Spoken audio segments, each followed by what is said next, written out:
ศึกษาประวัติผู้สมัครรับเลือกตั้งสสส.สุทธิ10เขตเลือกตั้งที่2แขวงพงษาลีสนับสนุนข่าวโดยน้ำดื่มหัวเสือแขวงพงษาลีมีผู้สมัครเลือกตั้งทั้งหมด10ท่านเลือกเอา7ท่านและนี่คือประวัติการศึกษาหน้าที่บอนเฮ็ดเวียกของเพิ่นให้พ่อแม่ประชาชนชาวแขวงพงษาลีได้ศึกษาและพิจารณาก่อนมื้อเลือกตั้งตัวจริงในวันที่22 กุมภาพันธ์ 2026ที่จะมาถึงนี้นำเบอร์1ท่านพลตรีสมพรมิตรพรกรรมการศูนย์กลางพรรคเลขาคณะบริหารงานพรรคแขวงพงษาลี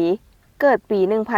1966 ที่บ้านหาดเฮียนเมืองหลวงพระบางแขวงหลวงพระบางระดับวิชาเฉพาะชั้นสูงสาขาวิชาบรรณาประสานเหล่าระดับทฤษฎีการเมืองขั้นสูง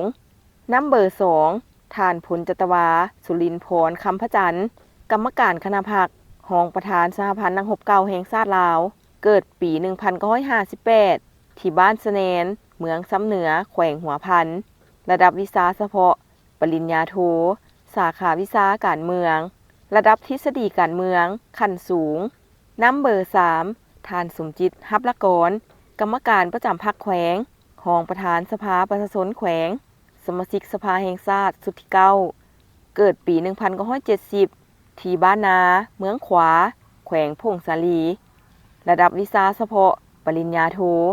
สาขาวิชาเศรษฐศาสตร์การเมืองระดับทฤษฎีการเมืองขั้นสูงนำเบอร์4ท่านจิตรพรเมฆดารากรรมการพรรคแขวงหัวหน้าแผนกเทคโนโลยีและการสื่อสารแขวงเกิดปี 1985 ที่บ้านวัดแก้วเมืองพงษาลีแขวงพงษาลีระดับวิชาเฉพาะปริญญาโทสาขาวิชาวิศวกรรมศาสตร์ระดับทฤษฎีการเมืองขั้นสูงนำเบอร์5ท่านปริญญาเอกกรกันพรหมวงศ์กรรมการประจำกรรมาธิการวัฒนธรรมสังคมสภาแห่งชาติสมาชิกสภาแห่งชาติสุดที่9เกิดปี 1979 ที่บ้านสร้างคู่เมืองไซธานีนครหลวงเวียงจันทน์ระดับวิชาเฉพาะปริญญาเอกสาขาวิชาพัฒนาสังคมระดับทฤษฎีการเมืองขั้นกลาง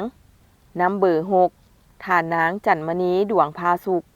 ประธานคณะกรรมการเศรษฐกิจแผนการและการเงินสภาประชาชนแขวงพงษาลีสมาชิกสภาแห่งชาติสุดที่9เกิดปี 1979 ที่บ้านนาเมืองสัมพันธ์แขวงพงษาลีระดับวิชาเฉพาะปริญญาโทสาขาวิชาก่อสร้างพรรคระดับทฤษฎีการเมืองขั้นสูงนำเบอร์7ท่านคำพันธ์คุ้นสมบัติรองประธานกฎการหน่วยพรรคประธานคณะกรรมการยุติธรรมและป้องกันชาติป้องกันความสงบสภาประชาชนแขวงพงษาลีสมาชิกสภาประชาชนแขวงสุดที่4เกิดปี 1972 ที่บ้านมกพระเมืองสัมพันธ์แขวงพงษาลี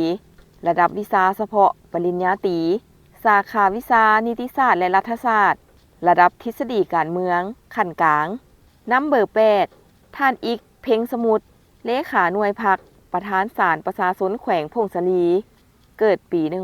1972 ที่บ้านเมืองปัวเมืองเวียงไซแขวงหัวพันระดับวิชาเฉพาะปริญญาโทสาขาวิชากฎหมายระดับทฤษฎีการเมืองขั้นสูงนำเบอร์9ท่านนางจันทร์สมรสุริวัลย์รองเลขาหน่วยพรรครองประธานสหพันธ์แม่หญิงแขวงพงษาลีเกิดปี 1984 ที่บ้านโพนโฮมเมืองบุญเหนือแขวงพงษาลีระดับวิชาเฉพาะชั้นสูงสาขาวิชาการเมืองการปกครองระดับทฤษฎีการเมืองขั้นสูงนำเบอร์10ท่านพันโทบุญเพ็งแสงสุรีกรรมการประจำพรรคกองบัญชาการ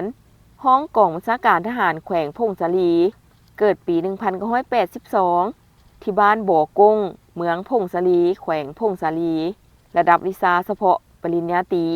สาขาวิชาการเมืองระดับทฤษฎีการเมืองขั้นสูงความซื่นใจมีหน้าตาเป็นแบบใด